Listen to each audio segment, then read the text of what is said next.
पाकिस्तानी सियासत की सबसे गैर मियारी और घटिया बात यह है कि यहाँ मरियम नवाज जैसे लोगों को भी सियासतदान समझा जाता है और वो एक बड़ी पार्टी के अंदर एक बड़े ओहदे पर बैठी हुई है। हालांकि ये वो नालायक और कुंद ज़हन माई है जिसे कोई अपना मुलाजिम भी ना रखे। मरियम नवाज पाकिस्तानी सियासत के गैर मियारी होने का सबसे बड़ा सबूत है। जब इंसान में अकल खत्म हो जाती है, इसका दिमाग काम करना छोड़ जाता है या इसके अंदर नफ्सियाती बीमारियां पैदा हो जाती हैं, तो इसका सबसे बड़ा लेवल मरियम नवाज की सूरत में सामने आता है। इसे ना तो ढंग से बात करने की तमीज है और ना कुछ कर पाने की। सियासत में तो इसकी जगह बनती ही नहीं है, लेकिन इस तरह की माइयों की तो इसके मोहल्ले में भी जगह नहीं बनती है। इस तरह की औरतें जब किसी मोहल्ले में होती हैं तो सब दुआ करते हैं कि जल्दी से इससे जान छूट जाए। जलसों के अंदर ये जो जुबान इस्तेमाल करती है वो कोई नॉर्मल इंसान इस्तेमाल ही नहीं कर सकता और इसके घटिया और गैर मियारी होने का सबसे बड़ा सबूत ये है कि ये आम वर्कर के लेवल पर आकर घटिया बकवास याद करती है।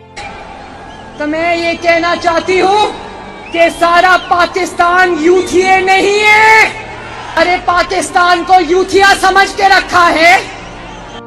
अक्सर ये जुबानी अल्फाज का इस्तेमाल करती है ताकि इसके मुख्तलिफ मतालिब निकाले जा सके और इस तरीके से ये अवाम में अपनी मशहूरी करने के लिए ये सब घटिया तकनीक इस्तेमाल करती है। कभी जलसों के अंदर यूथिया यूथिया चिल्ला रही होती है तो कभी ये ऐसे अल्फाज इस्तेमाल करती है जो मैं यहाँ बोल भी नहीं सकती। जानबूझकर जुबानी अल्फाज का इस्तेमाल इसके गंदे जहन की अक्कासी कर रहा होता है। सियासत में एक लीडर को हमेशा मियार का ख्याल रखना होता है और वो जज्बात में भी अपनी कौम के सामने अपना मियार नहीं खोता। अगर तो ये औरत जज्बात में कोई लफ्ज कह दे तो इसको इग्नोर किया जा सकता है क्योंकि गलतियां सबसे होती हैं, लेकिन ये दानिस्ता तौर पर मुसलसल ऐसे अल्फाज का इस्तेमाल करती है जिससे इस पर मीम्स बन सकें और लोग ज्यादा से ज्यादा इस पर बात करें। ये मेन स्ट्रीम मीडिया के अंदर रहने का सबसे घटिया तरीका है कि ये अपनी बोंगियों और 2 नंबर बातों की वजह से मीडिया के अंदर डिस्कशन में रहे। इसके पास अपना तो कोई मियार ही नहीं और ना ही इसके पास कोई ऐसी सलाहियत है कि लोग इसे डिस्कस करें। लिहाजा ले दे के इसके पास एक ही चीज रह जाती है और वो इसकी जंस है। यानी औरत होने के नाते ये अपने आप को मीडिया के अंदर और सियासत के अंदर जिंदा रखना चाहती है और इस चीज का इस्तेमाल यूँ करती है कि ऐसे घटिया जुबान इस्तेमाल करती है कि सब इस पर लांतन करे। जलसों में नौजवानों को आई लव यू बोलेगी और फिर ऐसे अल्फाज इस्तेमाल करेगी कि जिनका मतलब जुमाइनी हो और जो बज़ाहिर फुहश हो। मरियम नवाज पाकिस्तानी सियासत का गंद है। अगर पाकिस्तानी सियासत से सारी गंदगी को इकट्ठा किया जाए तो वो अकेली मरियम नवाज का मुकाबला भी नहीं कर सकती क्योंकि जितनी खबासत इसके जहन में भरी हुई है वो अब किसी सियासतदान में नहीं हुई होगी। नून लीग की तबाही और बर्बादी के जिम्मेदारों में भी सबसे ज्यादा यही शामिल है। मेरे ख्याल में जब तक मरियम नवाज मौजूद है तहरीक इंसाफ को नून लीग के खिलाफ कोई बयानिया बनाने की जरूरत भी नहीं है क्योंकि ये अकेली ही पूरी नून लीग को बर्बाद करने की सलाहियत रखती है। मरियम नवाज ने न सिर्फ नून लीग का बेड़ा गर्क किया है बल्कि इसने पाकिस्तानी सियासत का बेड़ा गर्क किया है। इसकी घटिया जुबान और गैर इखलाकी हरकतों की वजह से न सिर्फ पाकिस्तानी सियासत के अंदर मजीद गंद शामिल हुआ है बल्कि सियासत का मियार भी गिरता चला गया। मरियम नवाज का पाकिस्तानी सियासत में जिंदा होना इस माशरे की सबसे अफसोसनाक हकीकत है। नेशनल टीवी पर जब ये बोल रही होती है तो पूरी कौम इसे सुन रही होती है और ऐसे अल्फाज फिर नेशनल प्रोग्राम भी डिस्कस होते हैं। अपनी मशहूरी के लिए इसका फोहशपन सबसे बड़ा घटियापन और अफसोसनाक बात है। इस कमाश की औरतें हर जगह पाई जाती हैं। यूनिवर्सिटियों में बूढ़े प्रोफेसर्स को ऐसे आंखों में आंखें डालकर देखती हैं और मीठा सा हंसकर बगैर मेहनत असाइनमेंट पास कर जाती हैं। बैंकों में हो तो तगड़ी आसामी का अकाउंट नजर में रखती हैं और जब वो आए तो ऐसे साथ चिपक कर कमीशन बेस्ड इन्वेस्टमेंट करवा लेती हैं। दफ्तरों में बॉस को ऐसे तीखी नजरों से देखती हैं, आंखों में आंखें डालकर और हल्का सा मुस्कुरा कर तरक्कियां लेती रहती हैं। इस टाइप की औरतों की तादाद कम जरूर है लेकिन ये किस्म देखने को मिल ही जाती है। बिल जल्दी जमा करवाने से लेकर सब्जी वाले से सस्ते आलू प्याज लेने तक और सूट में भाव ताव से लेकर दुकानदार से जूते खरीदने तक इनका तरीका वारदात ठीक यही होता है। अगर कोई कहे कि ऐसा नहीं होता तो वो नून लीगी है या झूठ बोल रहा है। ये गंद घोलने के अलावा कोई मियारी सियासत कर ही नहीं सकती। सियासत दीवार के पार्ट देख लेने का नाम है। 3.5 साल नून लीग की बागदौड़ मरियम नवाज के हाथ में रही और लीगी कारकुनों को लगता था कि मोहतरमा जो जमीनी सियासत से कटी हुई है हुकूमत वक्त को रवाना कर देंगी। इस हवाले से हर जगह बात होती रही है लेकिन इनको बारीक नुक्ता समझाना कभी आसान ही रहा है। चौथे बरस आकर नून लीग की सियासत मियां शहबाज शरीफ के हाथ आई और ओपोजिशन किसी हद तक गहमा गहमी पैदा करने में कामयाब हुई और फिर अमेरिका का हाथ सर पे आया तो रजीम चेंज भी हो गई लेकिन फिर मरियम नवाज को कुछ भी नहीं मिला। नून लीग महज गली मोहल्ले की सियासत करती है जिसमें मोहल्ले के हाजी साहब तक को लूप में लिया जाता है जबकि मोहतरमा मरियम इस माहौल में ट्विटर ट्रेंड्स के बलबूते पर कामयाबी ढूंढ रही थी। मोहतरमा कुछ अरसा तक सियासत से दूर हुई तो लीगी सियासत किसी हद तक अंधेरे से बाहर आई लेकिन मरियम साहिबा के लिए बर्दाश्त करना मुश्किल होता जा रहा है और वो सियासी डोली चचा की घर जाती नहीं देख सकती और अब इस तरह की तकनीक इस्तेमाल कर रही हैं। मियां शहबाज बड़े भाई के सामने सर झुका कर रखते हैं, लेकिन बात बच्चों तक आ जाती है जो अब बड़ों की एक हद तक ही सुनते हैं। मरियम नवाज पाकिस्तान तहरीक इंसाफ की इंश्योरेंस पॉलिसी है। जब तक ये नफसियाती औरत सियासत में मौजूद है, पीटीआई को किसी भी प्रोपेगेंडे को काउंटर करने या नून लीग के खिलाफ कुछ भी करने की जरूरत नहीं है। ये अपने आप में नून लीग के लिए एक ताबकारी बम है। इस वक्त शहबाज ग्रुप हावी हो चुका है। ऐसे में मरियम नवाज का रिवाइवल जरूरी है। इमरान खान इसीलिए अब जलसों में इसका जिक्र करता है। सियासत में तवाजुन बहुत अहम होता है और इस शख्सियत को हमेशा एक ताकत के तौर पे जिंदा रखा जाता है, जिसकी वजह से मुखालिफ टीम का मुस्तकिल नुकसान हो। बिलाशुबा मरियम नवाज तहरीक इंसाफ का कीमती असासा है। नून लीग का हमजा ग्रुप यकायक हमजा शहबाज साहब को वजीर आला बनाने की गेम चलाने निकला और ये बात मरियम ग्रुप को हजम नहीं हो पाई और यहाँ से ही इन दोनों ग्रुपों में जंग छिड़ी और अब मरियम नवाज वापसी के लिए घटिया तकनीक इस्तेमाल कर रही हैं। तख्त और ताकत बुरी शय है, तारीख गवाह है। इस लालच में बाई बाई का खून काट देता है। ये तो फिर भी कजन है। वैसे ये औरत नून लीग को दरिया के पार तक छोड़ कर आएगी। मोहतरमा मरियम साहिबा ने एक बार मेरी लंदन तो क्या लाहौर में भी वाला डायलॉग बोलकर मुस्लिम लीग नून बिलखसूस अपने वालिद मोहतरम की जड़ों में पानी डाल दिया था और फिर ब्रॉड शीट वाला लिंक वक्ती फतह के लिए अपने सोशल मीडिया पर शेयर कर दिया और एक बार फिर नून लीग और इनके वालिद मोहतरम दोनों ही खमियाजा भुगते। मोहतरमा मरियम नवाज सियासत के हवाले से काफी ज़हीन वाक़ई हुई हैं और ये पता लगाना अक्सर मुश्किल हो जाता है कि अपनी तरफ से खेल रही हैं या मुखालिफ टीम की तरफ से। मरियम नवाज की आमद से बदनामी की कालक के नए दौर का आगाज हुआ और ये कालक अब जिल्लत भरे संदूर की मानित शरीफ खानदान के हर छोटे बड़े फर्द के माथे पर जा सजी है। क्या मियां नवाज शरीफ, क्या मियां शहबाज शरीफ और क्या हसन नवाज, हुसैन नवाज सब भी मुंह छुपाने को जगह ढूंढ रहे होते हैं, लेकिन जगह नहीं मिलती। अल्लाह अल हक है, बदनीयत मुराद नहीं पा सकता और नेक नियत की राखी सोने रब के जिम्मे होती है। ये एक बार फिर निकली हुई कि फकीर मदीना इमरान खान को रुसवा करने, लेकिन शायद भूल गई है कि उनके हाथ में तो सिर्फ दौलत है, जबकि अल्लाह के हाथ में नेक नियतों के लिए इज्जत है और बदनीयतों के लिए जिल्लत है। इस वक्त मरियम नवाज और शहबाज ग्रुप के दरमियान एक जंगी माहौल बन चुका है। इसीलिए मरियम नवाज में फ्रस्ट्रेशन बढ़ चुकी है और ये पार्टी को मुकम्मल तबाही की जानिब ले जा रही है। अपनी वीडियोस में अक्सर इस राय का इजहार तो करती ही रहती हूँ, लेकिन इसके साथ साथ प्राइवेट गैदरिंग भी यही मौकफ रहा कि अगर नून लीग को सियासत में जिंदा रहना है तो बीबी मरियम की सोच और नाम निहाद विजन से जान छुड़वाना होगी। साल हर साल से इस काम पर लगी बेनजीर बनने की शौकीन ये औरत आखिर नून लीग को बंद गली में ले ही आई है। शहबाज शरीफ की तमाम तर कोशिशों के बावजूद इसने नून लीग को बर्बाद करने में कोई कसर नहीं छोड़ी। याद रहे कि डान लीग्स का शोशा भी इसी का छेड़ा हुआ था, जिसकी वजह से मामलात खराब से खराब तर होते गए। पार्टी लीडर बेशक नवाज शरीफ थे, लेकिन मत भूलिए कि वोट पंजाब से ही मिलते थे, जिसको जैसे तैसे भी शहबाज शरीफ ही मैनेज करता था, वो ब्यूरोक्रेसी के जरिए करे या मीडिया के जरिए। जब नवाज फैमिली मुस्कुराते हुए 80 अदद भरे बैगों के साथ सऊदी अरब जिला वतन हुए तो नहीं भूलना चाहिए कि पीछे हमजा शहबाज ही बचा था सामना करने के लिए। लेकिन जनाब कुर्सी चचा के घर क्यों जाए, वो तो मरियम नवाज का हक है। मियां साहब को लंदन से वापस लाने में भी यही खातून कार फरमा थी। हालांकि हसन और हुसैन जोर लगाते रहे कि अभी वापस मत जाएं। फिर सब ने देखा कि गिरफ्तार होने वाले एयरपोर्ट से गिरफ्तार हो गए और रैलियां निकालने वाले नहर के आसपास घूमकर हवा में गुम हो गए। फिर जाकर कहीं बड़े लोगों ने मियां साहब को बचाया। सियासत एक पेचीदा और सबर आजमा खेल है जो इन मोहतरमा की फहम से काफी बाहर है। इसकी कोशिश चचा और कजन को नीचे लाने में ज्यादा और पार्टी को ऊपर ले जाने में कम सरफ होती है। याद रहे बेगम का बयानिया अब अता ताड़ट देख रहे हैं। इस वक्त खैंचा तानी बढ़ चुकी है। पार्टी रहनुमाओं की कोशिश के बावजूद इस सब में नवाज शरीफ बेटी के हाथों मजबूर हो चुके हैं। मरियम किसी भी सूरत ताकत चचा के घर में जाती नहीं देख सकती, चाहे पार्टी की हालत जरदारी वाली हो जाए। अगर मरियम नवाज जलसों में यही बकवास याद करती रही तो फिर नून लीग का मजीद कबाड़ा होता जाएगा।